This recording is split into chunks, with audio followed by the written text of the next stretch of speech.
Welcome to Coffee with Kelly. I'm your host, Ethan Woodman, Product Marketing Specialist for Crisis Go, and I'm joined by my colleague, Kelly Moore, School Safety Specialist for Crisis Go.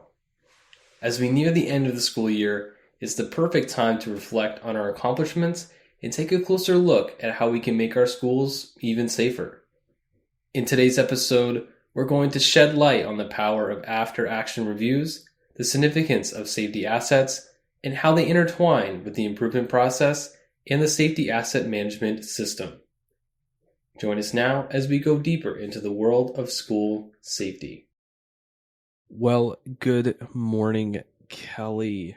How are you? I'm good. How are you? I'm doing all right. Not too bad. All right.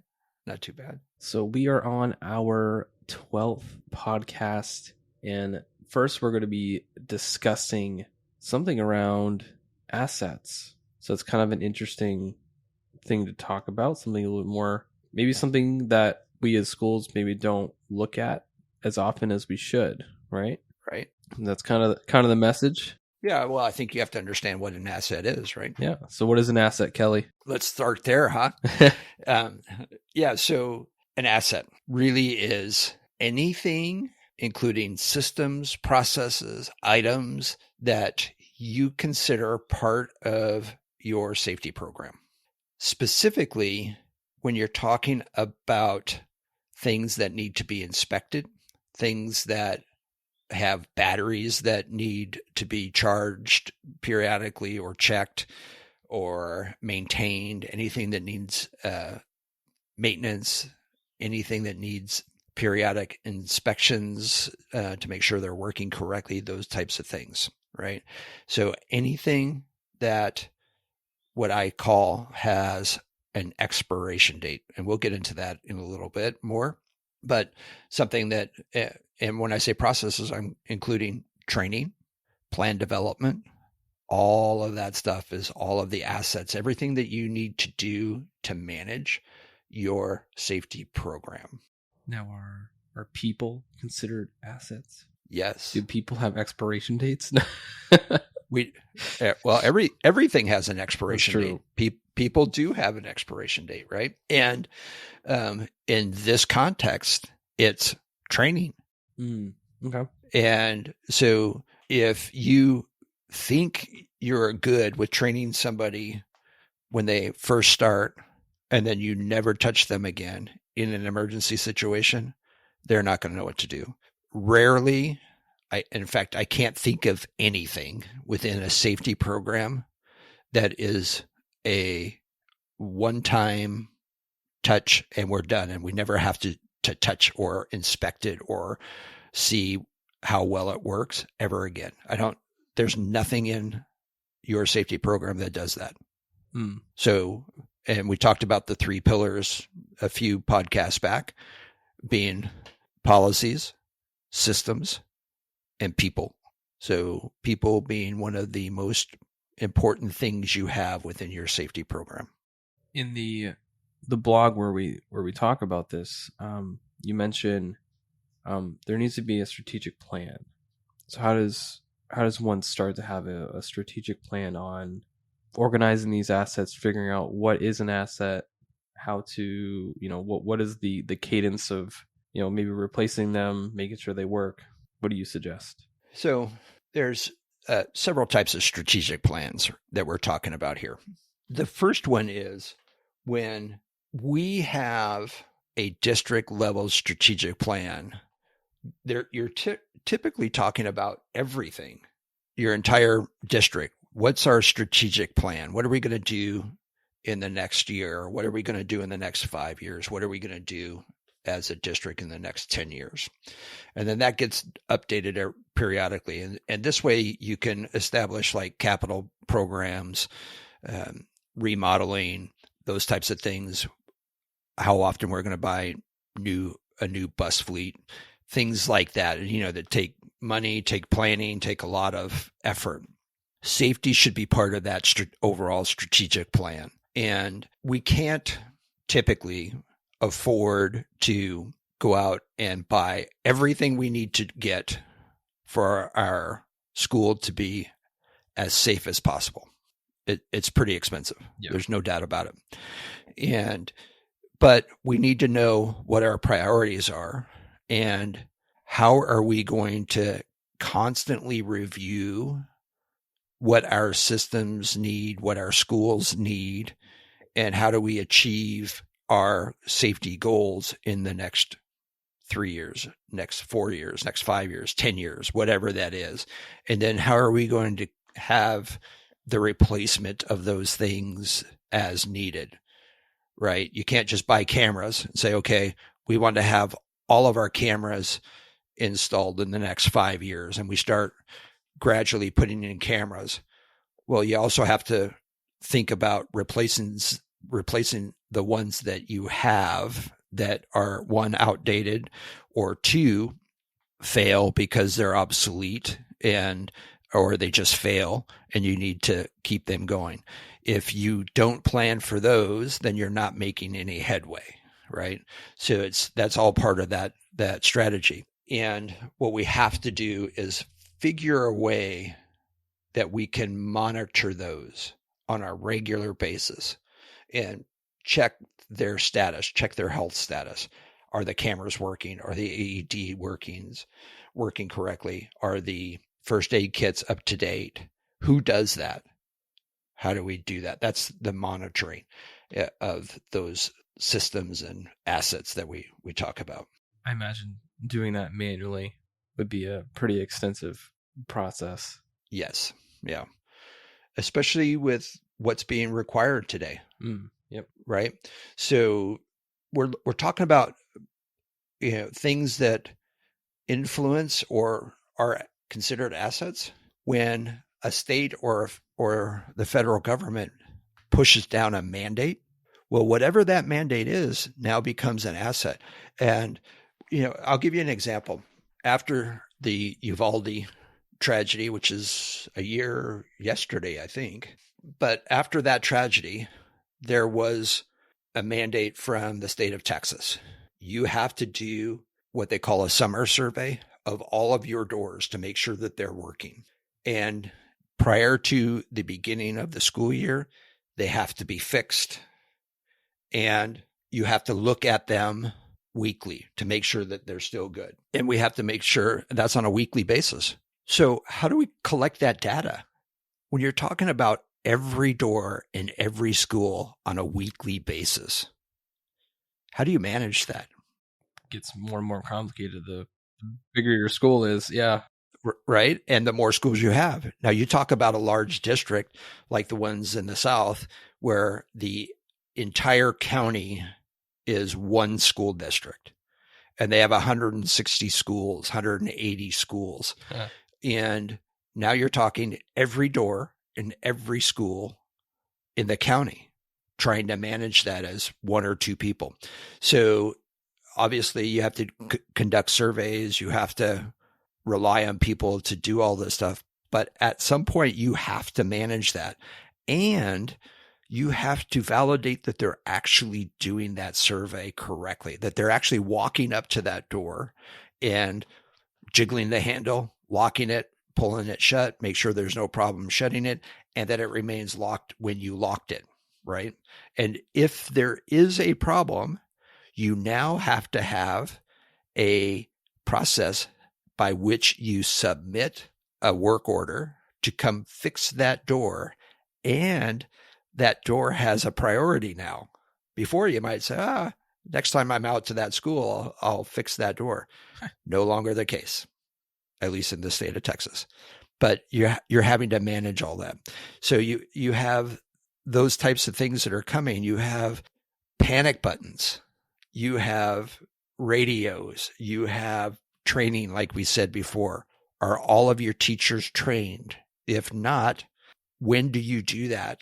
And how often do you do that? Your drills required by most states that you have to do fire drills, lockdown drills, active shooter drills, exercises. Those are all things that kind of funnel into whether or not your school is in compliance. And I'm going to complicate this with this second or third concept. Now we're talking about all of these panic buttons, door access stuff, AEDs, the systems that support that, visitor management systems. There is so many different systems and people who provide those services and those assets to your schools. Now trying to manage that, all of those different systems at any given time, right? So that's what we're talking about, is keeping the management. How do you do that? I've got my ways, but there's things that you need to start figuring out, because here's the issue.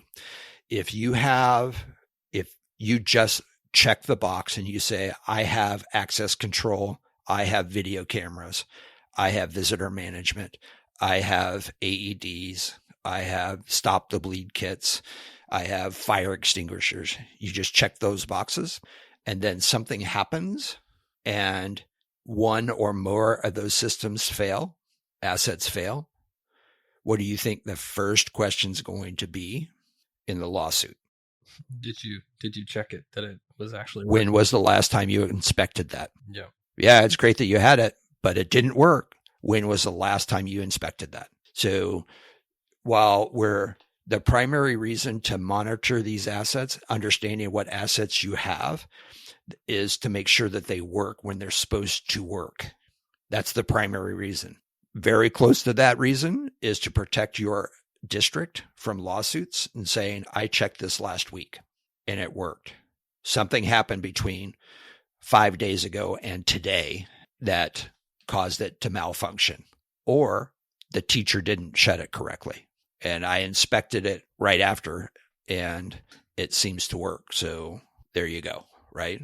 Whatever the circumstances are. We've been talking and hinting about this, but when you're talking about the number of systems and assets that schools are being required to look at on a regular basis, management is going to become a big issue for most of them.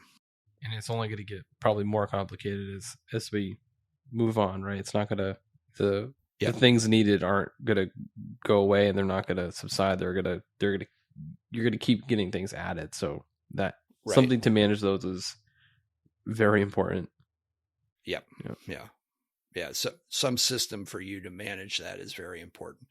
And, you're already taking, to complicate it even further, and I hate to complicate it, but it's something that's absolutely necessary, is you're taking what is already being explained as having a safety coordinator who most of the time doesn't really have a whole lot of security and emergency response experience. They come from the education world, and you're now trying to explain, this is what you need. And now you're also responsible for making sure that it's maintained properly. You might not be the person who is actually going out and checking the batteries, but somebody has to, and you have to make sure that you understand that. So the other complication is I'll guarantee you this, not one of your assets out of the many that you are likely going to end up having in the very near future will have the same inspection interval. Yeah. That would be convenient if they did, but right, it's never going to happen. The 1st and the 15th, we're going to go check every asset. That's just not going to be the way it is. Right. Yeah. You don't get paid until you check your assets on the 1st and the 15th. Right. But the fact of the matter is every system, and I would venture to say every state, is going to have something different. Right. And we're talking about, and this is why I say there's an expiration date, specifically why I say there's an expiration date, is if the manufacturer of your AED requires monthly testing, then it's technically expired if you go 35 days because you're beyond your interval check. Yeah. Right. Does it mean it won't work? No. It's just like a carton of milk. It best if used by. And then is it going to go a couple of days more? probably. But at some point, it's past its expiration date. And when you go to use that carton of milk, it ain't going to be pretty. Right. And that's the same thing with these, all of these assets, AEDs, first aid kits, doors, videos, IoT buttons, panic buttons, gateways, all of these things that we always talk about when we're talking about safety assets. So Kelly, question for you. When you were talking about how, like an AED, you go and check it maybe monthly, do they have to like write down like the date, kind of like you'd see like on a gas pump where it's like, oh, this thing was inspected on, this month, it's good to go? Like, is there some physical like thing where they have to actually write it down on that AED? Not on the AED itself. Okay. When I did the inspections for my school district, first of all, I had each building had 2 AEDs. Gotcha. Each school had 2 AEDs. So it was pretty easy. One was usually in the office and one was with the nurse. But in the higher grades, the junior high and high school where they had sports programs, the coaches kept whatever coach was in season. Yep. Had access to it in the coach's office, right? So all they had to do was go out, check the battery status, and go through a couple of quick little checks to make sure everything was there and that the battery was still good and so forth. And then they would report back to me. If there was an issue, they had to give me the serial number. If there wasn't an issue, I already had the serial numbers. And then I had to input them into the manufacturer, had a database of all of our checks and would check. They would send us, you need to do your inspections. We're coming up on the inspection date. Okay. So they reminded me to do that. Gotcha. But if it were up to me, so there's, if you're familiar with security guards at all, the ones that guard buildings primarily, and especially at night, and if you have a large building, it's a lot different than it was when I did that as a part-time gig when I was in college on campus. It was through the university. So you had stations that you had to check, and you would walk to the station and there was a little key, and then you'd put it in this little time clock and you'd turn it and it would stamp a piece of paper in there, the time and the station. So that made sure that you checked those stations on a regular basis. Now, technology it being what it is, I am sure that there are QR codes or RFID chips or something out there that you could put the equivalence of an air tag or something like that on your device or your asset, each door, each AED, that you could scan it and it would be logged date and time for you. So you wouldn't have to do that. You would only have to do something if there was a problem and you'd have to do the work order. Gotcha. Okay. But the reason I like that kind of thing is because you have to physically go out to do that. I can't just sit at the computer and say, yep, checked it, everything's fine, right? So you want to validate that somebody, I mean, obviously you can't make them look into the little meter reader and see what the meter says on the battery, but at least they had to go there. Right. And if they go there, they're likely going to look. Yeah, might as well since you're there. Right. but that way you validated that at least they went to that location, checked what they needed to check theoretically, and then you've done the best you could, right?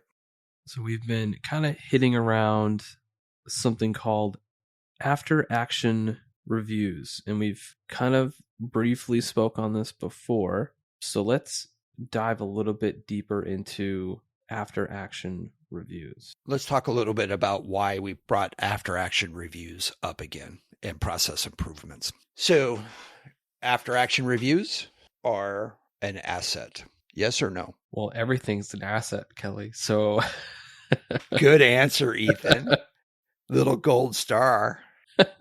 But yes, right? So if you have an after action, and an after action should be completed anytime you have an operation, whether it is a drill, training, or an actual event. Somebody pulled the fire alarm because you had a fire. Any false alarm. Somebody pulled the fire alarm because they didn't want to take the test. Why do I say that?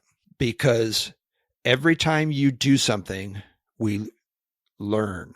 We learn what people do in the training. We learn what people do in actual events, or what they believe is an actual event, or should believe that there is an actual event. I think it was last podcast or the one before that where we talked about an incident where I had a lockdown.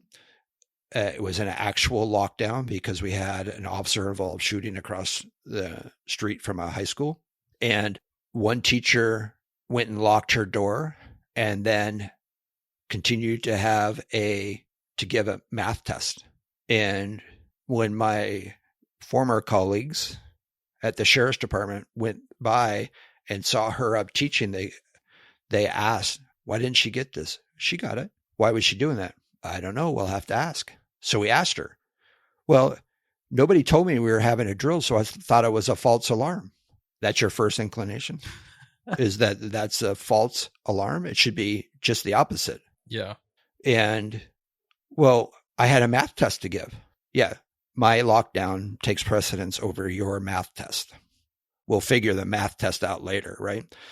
But everything we learn something from. We learn that we have to tell people that if this is unplanned, you should assume that it's a real event, not the opposite, that it's false alarm. And I'll wait for somebody to come and tell me that it's real. That's not the purpose of sending alerts and putting people into a lockdown. Well, let's see what they do. No, they should know what to do. So every time you have an training, every time you have an activation, whether it's real or false, every time you have a drill, you learn something. So we need to capture what we've learned. We need to work through that. And that's how we gain experience. That's how we identify during the after action review, is how we identify what needs to be improved. One of the first steps in our process of improvement. So our after action reviews kind of start this whole process. I call it the first and the last step because it's the first step in the improvement process. It's the last step of an operation, but it's going to also generate the first step in the next improvements cycle, because we're going to make recommendations and we're going to make suggestions and so forth to improve the process. So the next time this doesn't happen again, that math teacher doesn't give that test during this actual lockdown. It has an expiration date.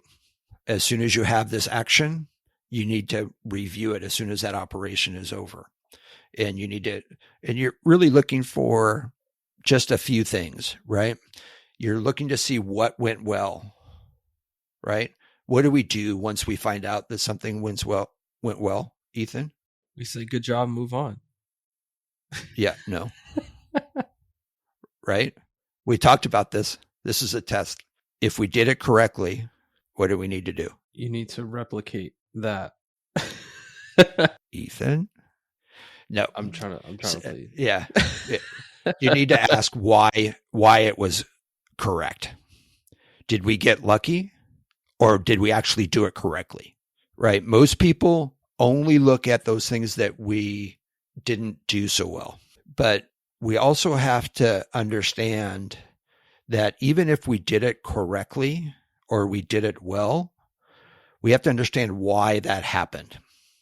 Were we lucky, or did we do it correctly? If we were just lucky and we had this conversation, oh, we're so lucky that didn't happen. Okay. Yeah. Oh, that did happen? Well, that makes us even more lucky, right? Because this could have happened.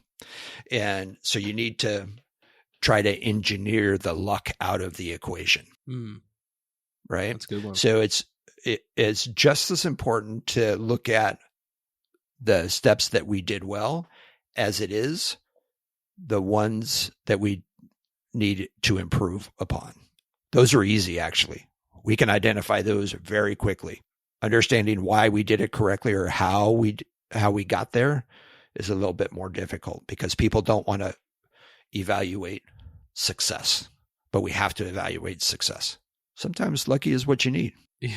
I'm sure it's probably easy to kind of just ignore it or, not think of it. If it just worked out well, it's probably a little bit more difficult to. Yeah, I'll give you the example. I think we've talked about this before. When I was in the sheriff's department, I was a young deputy in special operations, and part of special operations was the SWAT team. I was not part of the SWAT team, but oftentimes the people in special operations were tasked with doing special operations, right? Hence the name. And in this one case, we had a murder suspect who had just been convicted and he was going to be transported to state prison. We had intercepted communications between him and some of his partners, and there was a plan to essentially ambush and hijack the bus, kill everyone who wasn't this guy, and free him, essentially an escape, and then go about their business. So we got word of that, right? So obviously we didn't transport him like we would a normal prisoner. And that happened not on a regular basis, but it wasn't too uncommon for us to do that. And we would do these transports. And we had the training to do it. We had the tools, should I say, to give us the upper hand, let's say, to come out successful. When our team went over to pick up the inmate, we were told, you're not needed. And the question comes out, well, what do you mean we're not needed? We were told to do this by the sheriff. Well, you're not needed anymore. We're going to do it. And I'm talking to the jail staff. The jail staff, although they do transportations on a regular basis every day, they don't have the special training for an ambush. Right. They don't have the same firearm skills, the same level, the same equipment, all of these things that they just don't have. And they said, yep, you can go home. And I said, nope, we can't go home because this is where I was told to be. So I said, let me call over and check with my chain of command, and then we'll figure this out. So I call and say, hey, this is what they're saying. That's not going to happen. Immediate response from my boss. Stay there. Okay, we're staying. 20 minutes later, somebody apparently got to the sheriff or whatever, and they said, let them do it. Okay. So we packed our stuff up and we went back to doing what we do on a regular basis, daily basis. They transported that guy the 100 plus miles to the state prison. 100 miles? Yeah. It's California. They transported him and nothing happened. Now, did they know the same information that you did? Yep. They're the ones that gave it to us. What? Yep. Nothing happened. They booked the guy in the state prison. They left. And they looked at that as, see, told you we could do it. I looked at him and said, well, you were lucky that nothing happened. What? I said, it was successful because you got lucky. You guys didn't have any experience on how to address an ambush and so forth. You didn't have the additional tools needed. You didn't have everything lined up to call for help. You didn't have all of these things. You just put them in the back of a car, put two cars, one in the front, one in the back of the transport vehicle, and you went up. Well, that's what you would have done. Well, yes, but we had a lot more training. It's not just for appearance. There's a reason we do that, and you don't know what those reasons are. So they just got lucky is the point of this, right? They didn't do it correctly. They just got lucky. So their after action review was faulty because they took that success as, look at, nothing happened. We did it correctly. No, nothing happened and you got lucky. Nothing happened. Yeah. Right. And so that's why I say, let's look at our successes as well.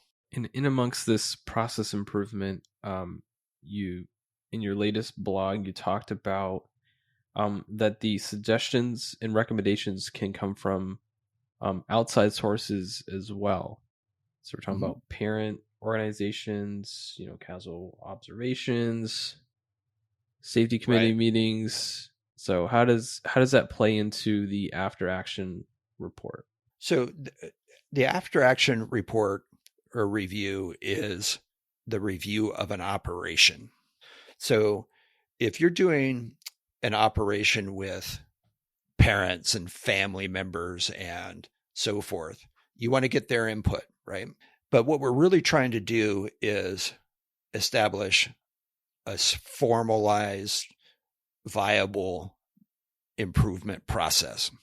So the after action reviews and reports that are created after the review is one facet of that input for suggested improvements. Now, we have another process where systems, a lot of our systems will monitor themselves and report when they are not functioning correctly, or there's something that a battery needs to be changed or whatever.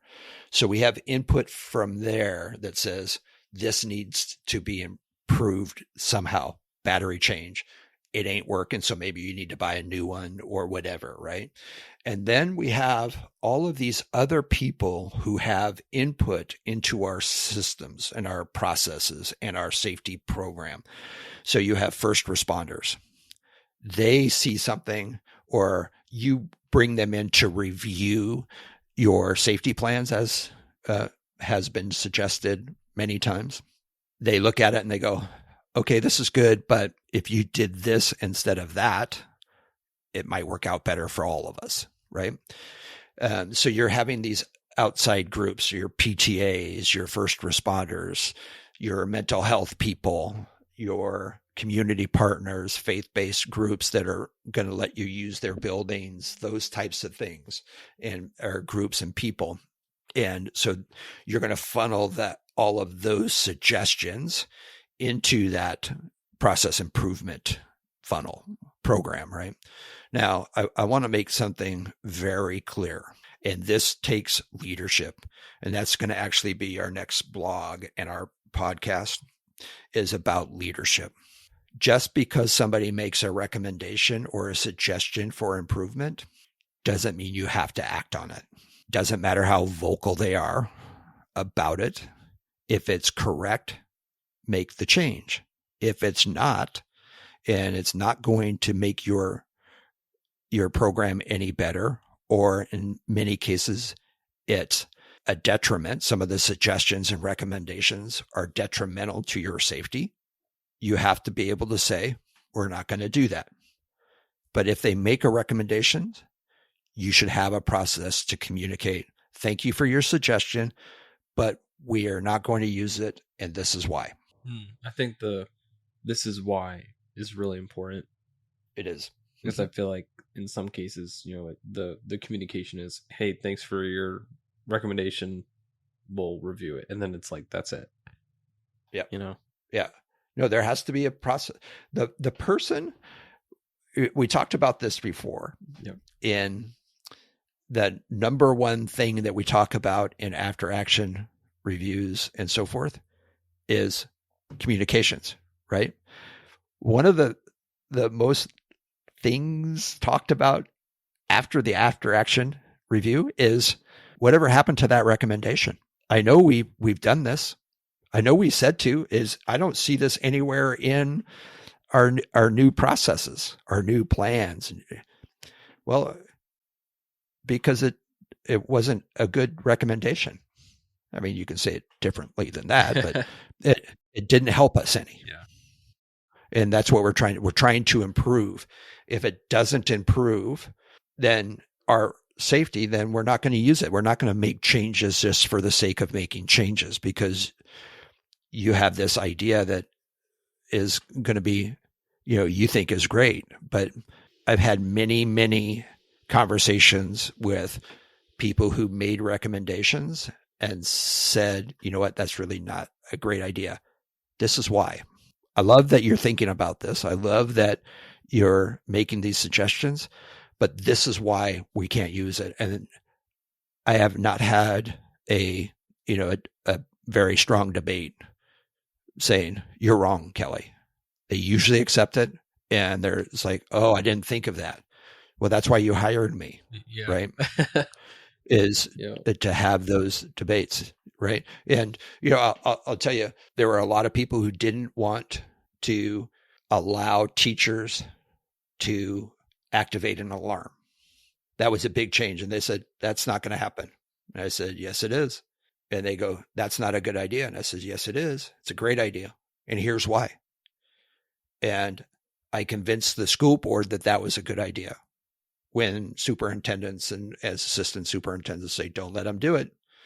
But I convinced them that it was a good idea, right? So it's having that conversation and getting them to understand why it's good or why it's not good, right? So once your process, whatever process that you have, and it should be formalized, who's going to review what, you have to vet all of the recommendations and suggestions.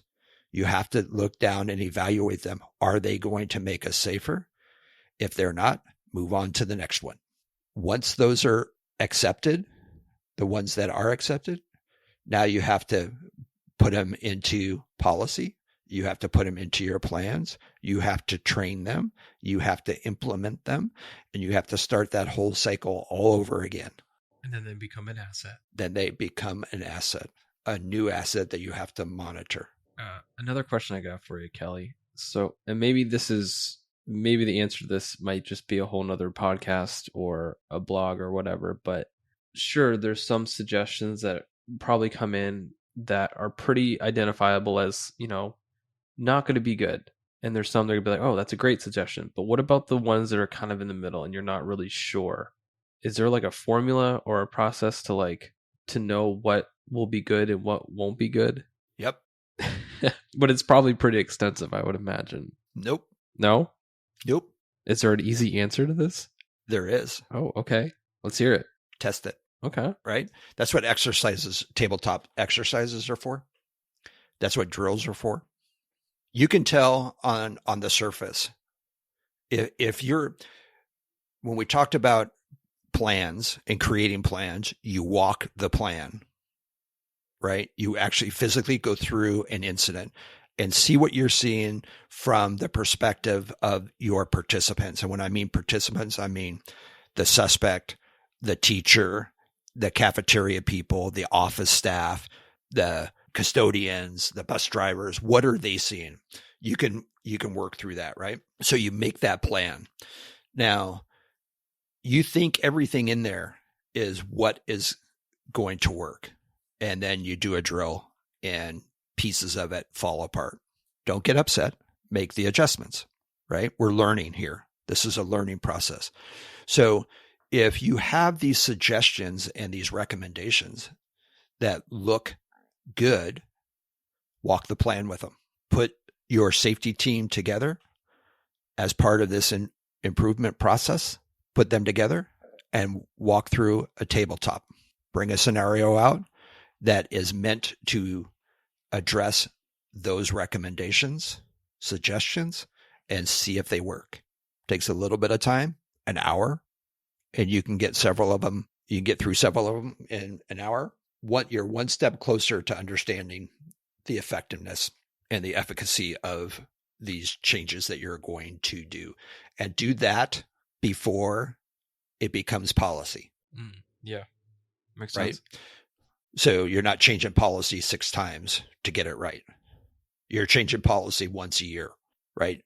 And that's what our our June and July blogs and podcasts are going to be about, is getting set up for the next year, right? And that's part of what this is, right? I could see, I could see how this becomes really valuable is allowing people to provide input, go through that process of determining what's valuable, what's not, and which ones that you test.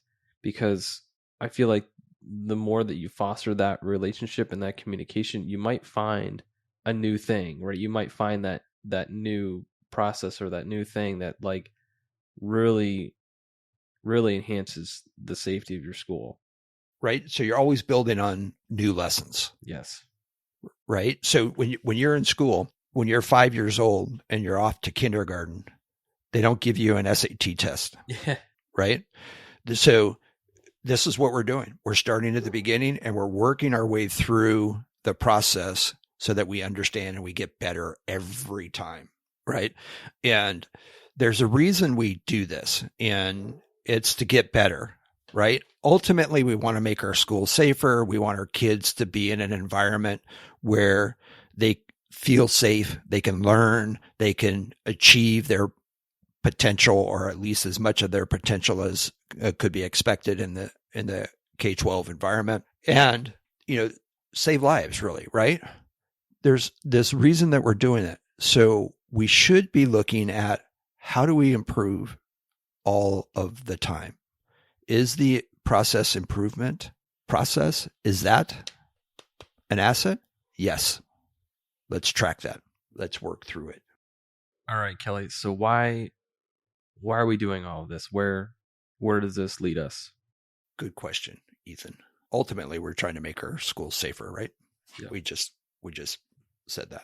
Asset management, if done correctly, will allow you on a regular basis. And when I say regular, daily, whenever you wish, if you're collecting all the data and the current status of your assets, and we said all of this is part of your assets, if you're doing that correctly, you can figure out the safety status of all of your buildings. You know where your priorities are. You can establish your priorities. Washington High School is having some issues with their doors. We need to go over there and address that. I need to take the facilities manager over there, and we need to address that. The Jefferson Junior High School is not doing their drills. I need to find out why. Do they need training? Does that affect the day-to-day operations of that school? Yes. We have to understand, as safety coordinators, as district administrators, we have to understand the status in terms of safety every day. And you can imagine trying to figure that out for 160, 180 buildings. It's tough enough for 4 or 5 buildings, but we have to figure a way to do that, because that is ultimately what we're trying to do, is to figure out how safe our schools are. And that question is not one that you can ask once during the school year. You have to ask it every day. You have to look at where their systems are. Are their inspections up to date? Are their drills up to date? Are they in compliance with everything that you've asked them to do? If not, then that sets your priority. Asset management is something that we're going to have to start understanding, because as we get further and further along down this path of school safety, you are going, as a school district, you are going to be mandated to do more and more stuff. Understanding how to manage that stuff in those systems is going to be crucial. That's why we're doing all of this, to establish the safety status of our schools, to make them as safe as we possibly can with the resources that we're given. And that wraps up our discussion on the crucial role of after-action reviews, safety assets, and the improvement process within the safety asset management system. We hope you found this episode enlightening and packed with actionable insights to fortify the safety of your schools. Remember, it's not just about the end-of-the-year evaluations, but also about continuous monitoring and improvement to create a strong safety culture. Implementing a strategic plan, tracking progress, and utilizing technology-enabled systems can make all the difference in maintaining a safe environment. If you enjoyed today's episode, please like, subscribe, and hit that notification bell. And if you have any questions about what we've discussed, please leave a comment on our website at crisisgo.com. Thanks for tuning in, and we'll see you next time on Coffee with Kelly, a discussion on school safety.